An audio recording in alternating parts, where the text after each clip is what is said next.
मैं आप सबका स्वागत करता हूं आपके अपने चैनल ग्रासरूट एजुकेशन पर। सो फ्रेंड्स, जैसा कि आप सभी जानते हैं, हम शुरू कर रहे हैं कक्षा 10 की विज्ञान। राइट, तो जैसा कि पिछले वीडियो में मैंने आपको बताया था कि हमारे कौन कौन से चैप्टर साइंस में, तो आज हम उसी में से एक चैप्टर शुरू करने जा रहे हैं और चैप्टर का नाम है लाइट।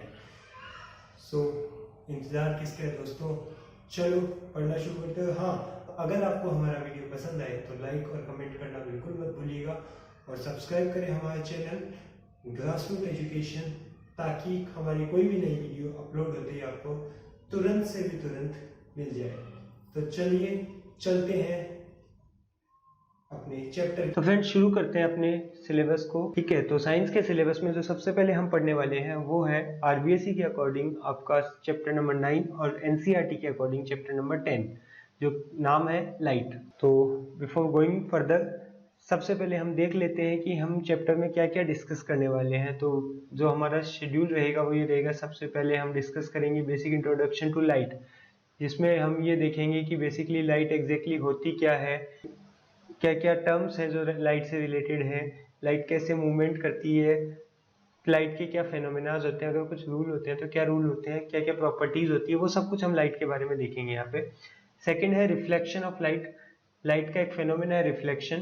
बेसिकली हम मिरर के बारे में बात करेंगे कि जब भी हम किसी मिरर के सामने खड़े होते हैं तो उसमें हमारी इमेज कैसे बनती है। कई बार आपने देखा होगा किसी मिरर में हमारी इमेज छोटी बनी हुई है, किसी मोटे बन रहे हैं, तो वो सब कुछ कैसे होता है, इन सब चीज़ों के जो डिस्कशन हम है वो इस टॉपिक में करेंगे। इसके बाद है रिफ्रैक्शन ऑफ लाइट, जिसमें हम लेंस के बारे में बात करेंगे, कैसे आप लेंस बिहेव करता है, कैसे लेंस के थ्रू इमेज बनती है किसी भी ऑब्जेक्ट की, तो वो सब कुछ हम यहाँ देखेंगे रिफ्रैक्शन ऑफ लाइट में। इसके बाद एक अलग कॉन्सेप्ट है टोटल इंटरनल रिफ्लेक्शन, जो भी हम देखेंगे कि बेसिकली ये होता क्या है। एंड देन लास्ट में एक डिस्पर्सन ऑफ लाइट करके कॉन्सेप्ट है, छोटा सा, बहुत छोटा सा टॉपिक है ये आपके सिलेबस के अकॉर्डिंग। तो ये दोनों टॉपिक, जो टोटल इंटरनल रिफ्लेक्शन और डिस्पर्सन ऑफ लाइट है, ये बहुत छोटे टॉपिक है आपके सिलेबस के अकॉर्डिंग। तो इन टॉपिक्स को हम देखेंगे। And finally we will discuss about human eye की ह्यूमन आई की स्ट्रक्चर क्या होती है, बेसिकली कैसे हम किसी ऑब्जेक्ट को देख पाते हैं, कैसे सेंस कर पाती है हमारी आईज, और कैसे प्रॉपर आई की वर्किंग होती है। जो इसके कुछ डिजीज होती है आई में, जो उनके बारे में भी हम डिस्कस करेंगे, जिनमें मायोपिया, हाइपरमेट्रोपिया, प्रेसबायोपिया और कैटरेक्ट है। राइट, तो ये एक ब्रीफ इंट्रोडक्शन है सिलेबस का जो हम डिस्कस करने वाले इस चैप्टर के अंदर। आज की क्लास में हम डिस्कस करेंगे basic introduction to light. So let's move towards today's class. Okay, तो फ्रेंड्स शुरू करते हैं बेसिक इंट्रोडक्शन टू लाइट। सबसे पहला जो टॉपिक आपको दिख रहा है वो है डेफिनेशन ऑफ लाइट। तो हम सबसे पहले समझने की कोशिश करते हैं कि हम ये जो टर्म यूज कर रहे हैं लाइट लाइट लाइट, ये एग्जैक्टली है क्या। चलो थोड़ा सा इमेजिन करते हैं कि लाइट की डेफिनेशन एग्जैक्टली क्या हो सकती है। राइट, तो पहली चीज मैं आपको बताऊं कि लाइट एक फेनोमेना है बेसिकली, और इसको प्रॉपरली डिफाइन करना पॉसिबल नहीं है। जैसे अगर आप बोलते हो कि रोटी, अगर आपको रोटी को डिफाइन करने को बोला जाए तो आप उसकी एक प्रॉपर डेफिनेशन नहीं दे सकते, लेकिन उसकी अप टू सम एक्सटेंट हम एक उसकी डेफिनेशन दे सकते हैं। तो वैसे हम लाइट की भी एक डेफिनेशन देने की कोशिश करेंगे। तो मैं सबसे पहले बोलता हूँ कि लाइट एक वेव है। वेव, आप लोगों ने वेव्स पढ़ रखा है तो मैं लिख देता हूँ कि light is a wave. Light is a wave, लेकिन कौन सी वेव। सो डेफिनेशन की तरफ चलते हैं। तो मैं डेफिनेशन लिखूंगा light is an electromagnetic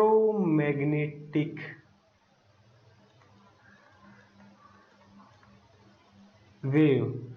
basically light जो है वो एक इलेक्ट्रोमैग्नेटिक वेव होती है। इलेक्ट्रोमैग्नेटिक वेव क्या होती है दोस्तों, आप लोगों ने 9th क्लास में वेव्स वाले चैप्टर में पढ़ा होगा कि वेव्स क्या होती है बेसिकली। सो लाइट वेव्स के दो टाइप हमने पढ़े थे वहां पे, एक मैकेनिकल वेव और एक इलेक्ट्रोमैग्नेटिक वेव। तो लाइट एक इलेक्ट्रोमैग्नेटिक वेव है। कैसे है ये अभी अपन डिस्कस करते हैं।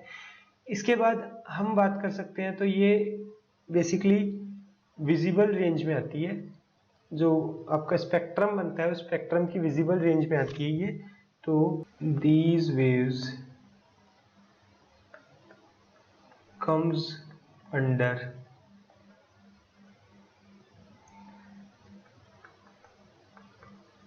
visible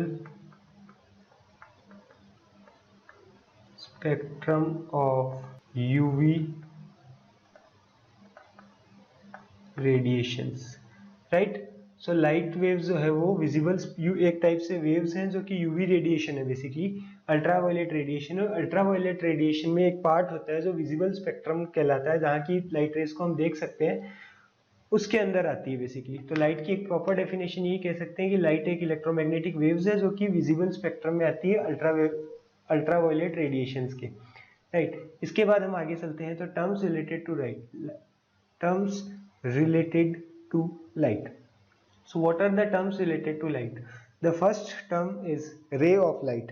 रे ऑफ लाइट की हम बात करते हैं। तो दोस्तों अभी तक हमने जो पीछे डेफिनेशन देखी जिसके अकॉर्डिंग लाइट एक इलेक्ट्रोमैग्नेटिक वेव है, तो जो लाइट वेव है तो फिर ऑब्वियस बात है हमने अभी तक जो मोशन देखा है वेव का कुछ इस तरीके का मोशन देखा है, और इस तरीके की बहुत सारी वेव्स आपस में मिलकर एक कलेक्शन बनाती है, ग्रुप बनाती है, उस ग्रुप को हम बोलते हैं रे।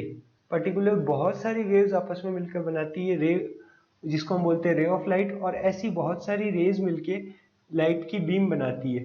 सो ऐसी सपोज करो ये 2-3 वेव्स हैं, ये मिलके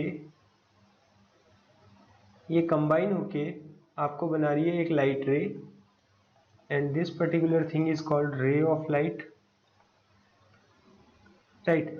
और जो ये रेज है, ऐसी बहुत सारी रेज, लाइट की रेज मिलके लाइट की बीम बनाती है। फॉर एग्जांपल हम लोगों ने देखा होगा कि अगर कोई किसी पॉइंट पे लाइट आ रही है, तो ये बहुत सारी रेज अगर किसी पॉइंट पे आ रही है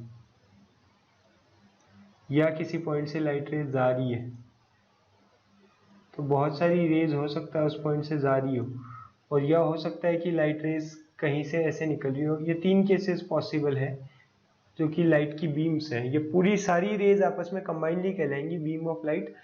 इस पर्टिकुलर केस में ये लाइट रेज बेसिकली कन्वर्ज हो रही है, यानी एक दूसरे के पास पास आ रही है। इस केस में लाइट रेज एक दूसरे से दूर दूर जा रही है, मतलब डाइवर्जिंग है, और ये पैरेलल रेज है, तो इसको हम बोल सकते हैं कन्वर्जिंग रेज, कन्वर्जिंग बीम। ये हो जाएगा डाइवर्जिंग बीम,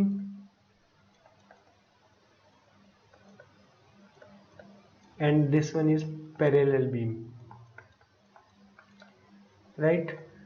इसके बाद हम बात करते हैं मीडियम की। तो दोस्तों यहाँ से आपके लाइट की डेफिनेशन हम एक बार दोबारा चेक करते हैं। हमने देखा था कि हमने बोला लाइट एक इलेक्ट्रोमैग्नेटिक वेव है। तो लाइट एक इलेक्ट्रोमैग्नेटिक वेव है, कैसे है चेक करते हैं। जो डेफिनेशन हमने पढ़ी थी इलेक्ट्रोमैग्नेटिक वेव की, वो ये कहती है कि इलेक्ट्रोमैग्नेटिक वेव्स वो वेव्स होती है जिनको ट्रेवर्स करने के लिए मीडियम की रिक्वायरमेंट नहीं होती। The waves which do not require any kind of medium for traversing is called electromagnetic wave. Same चीज यहाँ है। हम सपोज कीजिए लाइट रेज, लाइट का सोर्स क्या है, बेसिक सोर्स। लाइट का बेसिक सोर्स अगर हम देखेंगे तो वो है सूर्य यानी सन। सन से हमें लाइट रेज मिलती है, और सन से अर्थ तक आने में इन लाइट रेज को बीच में एक एनवायरनमेंट पार करना होता है, एक एनवायरनमेंट क्रॉस करना होता है, जिस एनवायरनमेंट को हम जनरली कंसिडर करते हैं space. And according to physics space में कोई भी मीडियम नहीं होता है, दैट मीन्स वहाँ वैक्यूम होता है, और लाइट रेज उस मीडियम को ट्रेवर्स करके आ रही है। इसका मतलब ये इलेक्ट्रोमैग्नेटिक टाइप की वेव है, क्योंकि मैकेनिकल वेव्स को ट्रेवर्सिंग के लिए मीडियम की रिक्वायरमेंट होती है, right. So what basically medium is, ऐसा कोई भी मोड जिसके थ्रू लाइट रेज ट्रेवल्स कर सके एक पॉइंट से दूसरे पॉइंट तक, उसको हम बोलते हैं मीडियम। जिसके थ्रू लाइट रेज ट्रेवल कर रही है, तो मीडियम कुछ भी हो सकता है। ये मीडियम हो सकता है वैक्यूम हो सकता है, ये मीडियम आपका एयर हो सकता है, ये मीडियम वाटर हो सकता है, ये मीडियम सम सॉलिड हो सकता है बेसिकली, राइट। लेकिन लाइट के इफेक्ट के बेस पे, फिर से बोल रहा हूँ, लाइट के इफेक्ट के बेस पे, लाइट इंसिडेंट होगी, उसके बाद वो क्या इफेक्ट शो करेगी, उसके बेस पे जो मीडियम है उसको 3 पार्ट में डिवाइड किया जा सकता है। ये जो मीडियम है लाइट के इफेक्ट के बेस पे 3 टाइप का हो सकता है basically. The very first is transparent. ये ऐसा मीडियम है जिससे अगर लाइट रेज निकलती है, transparent is a type of medium जिससे लाइट रेज एग्जैक्टली पास हो सकती है, पूरी तरह पार हो सकती है बिना किसी दिक्कत के। जैसे एग्जांपल अगर हम देखना चाहें ट्रांसपेरेंट के, तो इसका एग्जांपल होता है plane glass. The best example of transparent medium is plane glass. हम अगर लाइट के रास्ते में एक प्लेन ग्लास की प्लेट रख दें तो लाइट रेज उसके आर पार निकल जाएंगी, राइट। हम जो चश्मे पहनते हैं, हम जो ग्लास पहनते हैं, स्पेक्स पहनते हैं, स्पेक्टिकल्स पहनते हैं, ये फाइबर से प्लेन ग्लास से बने होते हैं, तो ऑप्टिकल फाइबर या fibre is also a kind of transparent medium जो कि आंखों के लिए यूज में लिया जाता है। इसके अलावा सोप बबल हो सकता है, जो कि which is again an another example of transparent medium. Second type of medium जो लाइट रेस के सामने आ सकता है जिसको बोलते हैं translucent. Second type of medium है ट्रांसलूसेंट। ट्रांसलूसेंट मीडियम बेसिकली क्या है? ये मीडियम ऐसा है जो पूरी लाइट रेज को अपने में से पास होना अलाउ नहीं करता, यानी लाइट रेज अलाउ हो सकती है but up to a certain quantity. A very few light rays can pass through such kind of medium. ठीक है, इसका बेसिक अगर एग्जांपल हम देखना चाहें तो इसके बेसिक एग्जांपल्स में हम समझ सकते हैं स्मोक। इसका एग्जांपल अगर देखना चाहें तो इसका एक एग्जांपल है स्मोक। अगर स्मोकी पार्टिकल्स होते हैं कहीं पे, स्मोक या फॉग होता है, तो बेसिकली उस प्लेस से लाइट रेस पूरी तरह से पास नहीं हो पाती उस मीडियम से, तो ये एक ट्रांसलूसेंट टाइप का एग्जांपल हुआ। सेमी ट्रांसपेरेंट ग्लास हो सकता है। सो ये जो कुछ एग्जांपल हैं,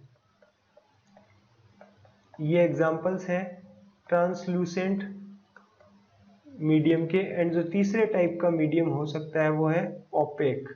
ओपेक का सिंपल सा मीनिंग ये हुआ कि ये एक ऐसा मीडियम है जो लाइट रेस को किसी भी तरीके से इससे पास नहीं होने देता है, यानी no light ray can pass through this particular medium.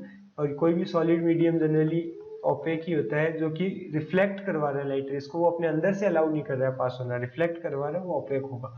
सो आप समझ सकते हैं, यहाँ मैं लिख सकता हूँ कोई भी एग्जाम्पल, कोई भी कार्डबोर्ड हो सकता है, ठीक है, कोई भी वुड हो सकता है, वुडन थिंग्स हो सकती है, कोई भी मेटल हो सकती है, etc. So these are three types of mediums. Right, light rays के लिए जो मीडियम्स होते हैं बेसिकली ये तीन तरीके के मीडियम हो सकते हैं, ट्रांसपेरेंट हो सकता है, ट्रांसलूसेंट हो सकता है, ओपेक हो सकता है। और इन मीडियम्स के बेस पे अपन अभी लाइट की प्रॉपर्टीज की बात करेंगे, इन मीडियम्स के बेस पे अपन लाइट के फेनोमेनास की बात करेंगे। जब हम ओपेक मीडियम की बात करते हैं तो ओपेक से जो लाइट का फेनोमेना निकल के आता है वो निकल के आता है रिफ्लेक्शन ऑफ लाइट, यानी यहाँ से हम पढ़ेंगे लाइट का रिफ्लेक्शन। और ट्रांसपेरेंट अगर मीडियम है तो इससे जो फेनोमेना निकल के आता है वो निकल के आता है रिफ्रैक्शन, रिफ्रैक्शन ऑफ लाइट। ये दो मीडियम डिफरेंस हो गए लाइट के। नेक्स्ट हम चलेंगे, डिस्कस करेंगे properties of light rays. Next we will discuss about properties of light rays, की लाइट रेज की बेसिकली क्या क्या प्रॉपर्टीज है। तो कुछ प्रॉपर्टीज जो मैंने यहाँ लिख रखी है आपको दिखाई दे रही है। The very first property, light shows both particle and wave nature. दोस्तों इसको मैं एक्सप्लेन करता हूँ। देखिए बेसिकली क्या था, सर आइजक न्यूटन ने एक थ्योरी दी कि लाइट जो है वो बेसिकली कुछ छोटे छोटे पार्टिकल्स से मिलके बनी है। मतलब जैसे एटॉमिक थ्योरी, उसी बेस पे लाइट की एक थ्योरी दी गई। सर आइजक न्यूटन ने थ्योरी दी थी कि लाइट जो है वो बेसिकली एक छोटे छोटे पार्टिकल्स से मिलके बनी है। और इन पार्टिकल्स को उन्होंने नाम दिया था कॉर्पस्क्यूल्स। क्या नाम दिया था? कॉर्पस्क्यूल्स। तो आइजक न्यूटन ने एक कॉर्पस्क्यूलर थ्योरी दी थी, न्यूटन ने दी थी कॉर्पस्क्यूलर थ्योरी, जिसका मीनिंग सिंपल सा ये था कि लाइट, जो लाइट की रे है वो एक छोटे छोटे पार्टिकल से मिलके बनी, बहुत सारे छोटे छोटे पार्टिकल्स है जिनसे मिलके लाइट की रे बनी है। राइट, इसके बाद 19th सेंचुरी में हाइगेन आया। हाइगेन ने एक थ्योरी दी कि लाइट जो है वो कॉर्पस्क्यूलर थ्योरी नहीं है, कॉर्पस्क्यूलर से मिलकर नहीं बनी है, मतलब कॉर्पस्क्यूलर थ्योरी गलत है। इसने बोला लाइट जो है वो वेव नेचर शो करती है, तो इसने लाइट के लिए दी वेव थ्योरी कि light is a type of wave. जो हमने स्टार्टिंग में लिखा कि लाइट इलेक्ट्रोमैग्नेटिक रेडिएशन है, इलेक्ट्रोमैग्नेटिक वेव है, उसी तरीके से ये हाइगेन की थ्योरी थी बेसिकली कि लाइट एक वेव फॉर्म की तरह बिहेव करती है। बच्चों कॉर्पस्क्यूलर थ्योरी और वेव थ्योरी दोनों ही, आगे जाके पता चला कि ये दोनों ही लाइट के नेचर को रिट्राइव कर रही है, लाइट के नेचर को जस्टिफाई कर रही है। कैसे? वेव थ्योरी के बेसिस पे कुछ प्रिंसिपल्स, कुछ फेनोमेना जस्टिफाई कर दिए गए जिनको बोला गया रिफ्लेक्शन, रिफ्रैक्शन, रिफ्लेक्शन हुआ, रिफ्रैक्शन हुआ, बेसिकली इंटरफेरेंस ऑफ लाइट हुआ, इंटरफेरेंस के बाद डिफ्रैक्शन ऑफ लाइट हुआ। ये सारे फेनोमेना जो आप आगे पढ़ेंगे ये 12th में आते हैं बेसिकली। तो रिफ्रैक्शन, रिफ्लेक्शन, इंटरफेरेंस, डिफ्रैक्शन, ये सारे फेनोमेना आपकी वेव थ्योरी पॉसिबल कर सकती थी, जो वेव थ्योरी के थ्रू जस्टिफाई किए गए। लेकिन न्यूटन ने जो कॉर्पस्कुलर थ्योरी दी थी, इस कॉर्पस्कुलर थ्योरी के बेसिस पे भी कुछ चीजें जस्टिफाई की गई। हाइगेन ने बेसिकली जो वेव थ्योरी दी, तो न्यूटन की कॉर्पस्कुलर थ्योरी के बाद एक थ्योरी दी गई आइंस्टाइन ने, जिसको प्रूव किया था। आइंस्टाइन ने प्रूव किया था फोटो इलेक्ट्रिक इफेक्ट को, मैथमेटिकली प्रूव किया था। और ये फोटो इलेक्ट्रिक इफेक्ट बेसिकली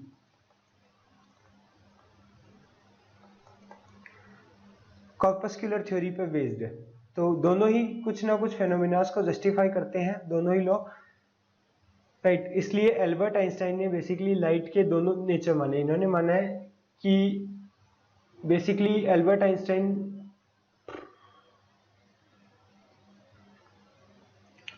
ठीक है। तो दोस्तों, न्यूटन ने दी कॉर्पस्कुलर थ्योरी और हाइगेन ने दी वेव थ्योरी। हाइगेन की वेव थ्योरी से हम रिफ्लेक्शन, रिफ्रैक्शन, इस तरह के फेनोमेना जस्टिफाई किए जा सकते हैं, और कॉर्पस्कुलर थ्योरी से photo electric effect easily justify किया जा सकता है। इन दोनों के बेसिस पे देव ब्रोगली ने यह बताया कि लाइट बेसिकली दोनों तरह के नेचर शो करती है। ये पार्टिकल नेचर यानी कि कॉर्पस्कुलर नेचर भी शो करती है और वेव नेचर भी शो करती है। नेक्स्ट प्रॉपर्टी है light raise always travels in a straight line. So light rays always travels in a straight line. Basically आप लोगों ने देखा होगा, तो ये प्रॉपर्टी ये कहती है कि लाइट रेज हमेशा एक पॉइंट से दूसरे पॉइंट तक एक स्ट्रेट लाइन में ट्रेवल करेंगी, चाहे वो किसी भी तरीके से ट्रेवल करे, लेकिन वो एक स्ट्रेट लाइन में ट्रेवल करेंगी अनटिल एंड अनलेस उनके पाथ पर कोई ऑब्स्टेकल नहीं आ जाए। Until there is no obstacle.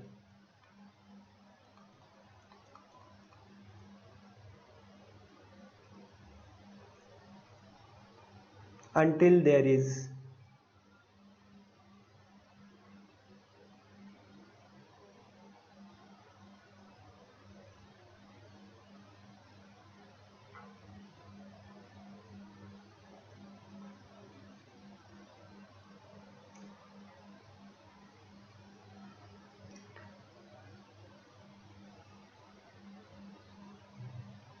obstacle. Third property है light rays are invisible in nature but objects on which light ray fall become visible. Basically how a human being can see और how a living organism can see the other objects. तो इसका phenomena आपने basically observe किया होगा कि कभी अगर light चली जाती है और हम टॉर्च जलाते हैं, तो कभी ऐसा हुआ है कि हमने हमारी आंख पे उस टॉर्च को रखा हो, उस ऑब्जेक्ट को देखने की कोशिश की हो? नहीं। बेसिकली होता क्या है, हम जो टॉर्च को जलाते हैं, हम एक टॉर्च को जलाते हैं और उस टॉर्च से लाइट रेज निकलती है, और ये लाइट रेज एक ऑब्जेक्ट पे जाके टकराती है। यहाँ पे अगर कोई ऑब्जेक्ट रखा हुआ है तो इस ऑब्जेक्ट से लाइट रेज टकराएंगी और टकरा के ये ह्यूमन आई पर वापस आएंगी। यहाँ पे अगर ह्यूमन आई है,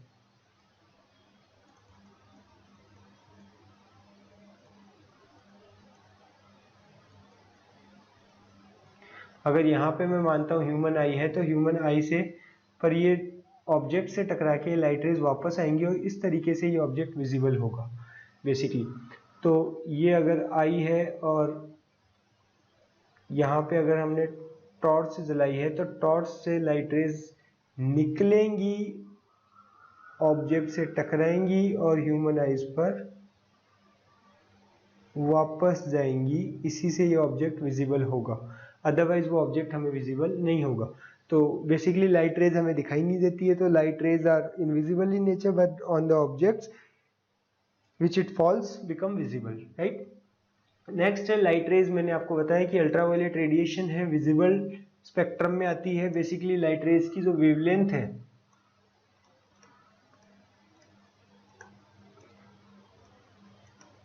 ऑफ लाइट रेज की जो वेवलेंथ है वो बेसिकली 3500 एंगस्ट्रम से 7500 एंगस्ट्रम के बीच में होती है।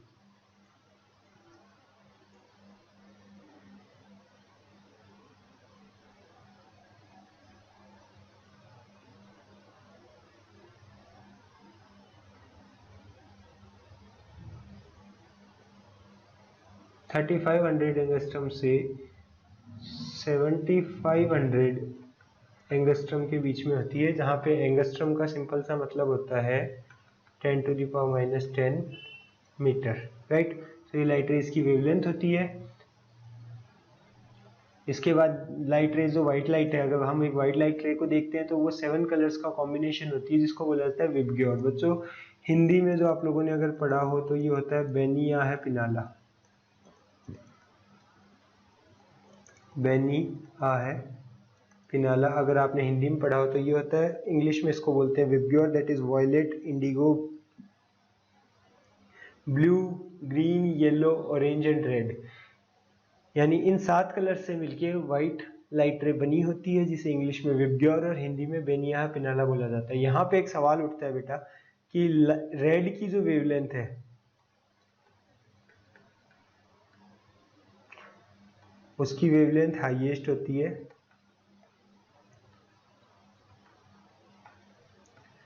राइट। हाईएस्ट वेवलेंथ होती है, इसका मतलब है रेड कलर हमें दूर से दिखाई देगा, एक डिस्टेंस पे पॉइंट पे भी अगर कोई रेड लाइट जल रही है तो हमें दिखाई देगी। इसीलिए खतरे के जो निशान होते हैं, danger signals are being red because red colour has highest wavelength. ये सवाल कई बार पूछा जाता है कि why danger signals are of red colour. तो इसका रीजन ये है कि रेड कलर जो है वो काफी दूर से भी हमें दिखाई देता है, because it has highest wavelength, right. And similarly violet color has lowest wavelength,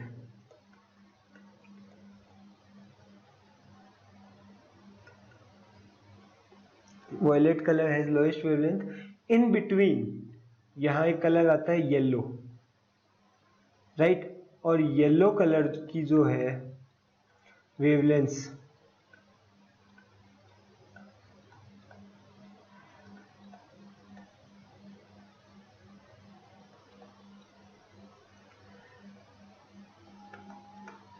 वो होती है अराउंड 5500 एंगस्ट्रम, अराउंड 5500 एंगस्ट्रम। और ये जो 5500 एंगस्ट्रम है ये मोस्ट सूटेबल होता है आई के लिए, मोस्ट सूटेबल टू आई, आँख के लिए, ह्यूमन आई के लिए सबसे मोस्ट सूटेबल वेवलेंथ है 5500 एंगस्ट्रम। दैट इज वाई कोई भी येलो चीज होगी तो हम उसको पहले देखने की कोशिश करेंगे। दैट इज वाई जो हाइलाइटर इनिशियली बनने लगे थे वो येलो कलर के बनने लगे थे, राइट। तो ये कुछ प्रॉपर्टीज थी लाइट रेज की। आज के वीडियो में हम इतना ही पढ़ेंगे। इसके बाद लाइट के कुछ फेनोमेनाज होते हैं जो कि जैसा कि हम देखा, जैसे reflection of light, refraction of light, तो वो हम देखते हैं नेक्स्ट वीडियो में। आशा करता हूँ आपको ये वीडियो पसंद आया होगा। प्लीज लाइक बटन पर दबाइए, सब्सक्राइब बटन पर क्लिक कीजिए ताकि हमारे नए वीडियो जैसे ही अपलोड हो आपको सबसे पहले प्राप्त हो। और अच्छा लगा हो तो कमेंट जरूर कीजिए। अगर किसी बच्चे को कोई डाउट है तो आप अपना डाउट भी कमेंट में पूछ सकते हैं। तो आज के लिए इतना ही, फिर मिलेंगे।